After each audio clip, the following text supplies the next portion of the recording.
आज बनवत आहे आपण वांग बटाटा आणि वाटाणा मिक्स भाजी, ग्रीन कलरची भाजी। छान असं हे कापून तेलात परतून घ्यायचं।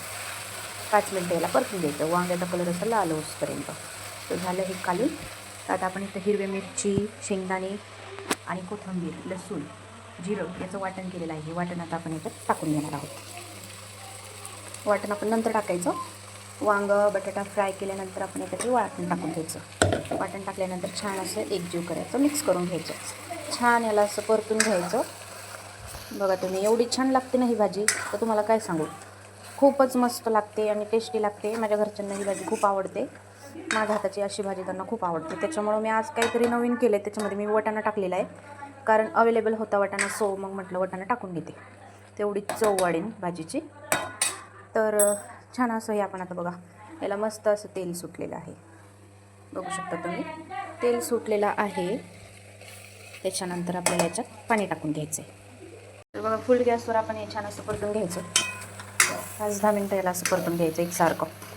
आणि मीठ पण वाटणातच वाटून घ्यायचं, म्हणजे चव खूप छान येते भाजीला। वरून मीठ टाकत नाही आपण, वाटणातच मीठ टाकतो। आणि आता हे मिक्सरचं जे भांडं धुवून घेतलं आपण, ते पाणी मसाल्याचं ते याच्यात टाकून द्यायचं।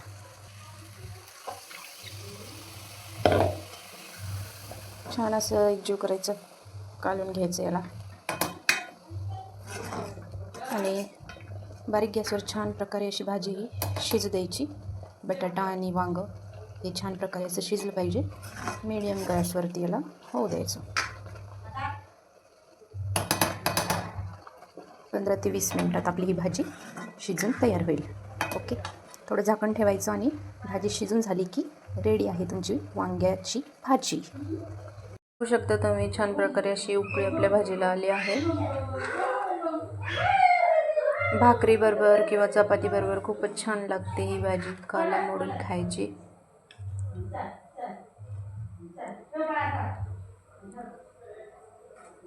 भाजीला उकळी आलेली आहे, तर गॅस बारीक करायचा आणि याच्यावरती आपण झाकण ठेवायचं आहे। आणि 10-15 मिनिटांनी भाजी आपली तयार आहे। So wait. आपली भाजी शिजत आलेली आहे, त्याच्यात आपण थोडी वरून कोथिंबीर टाकणार आहोत।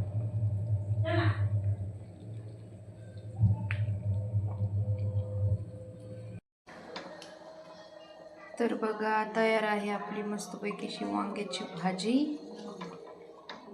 या सगळे जेवायला। तयार आहे आपली वांग्याची भाजी। कशी वाटली नक्की कमेंट करून सांगा।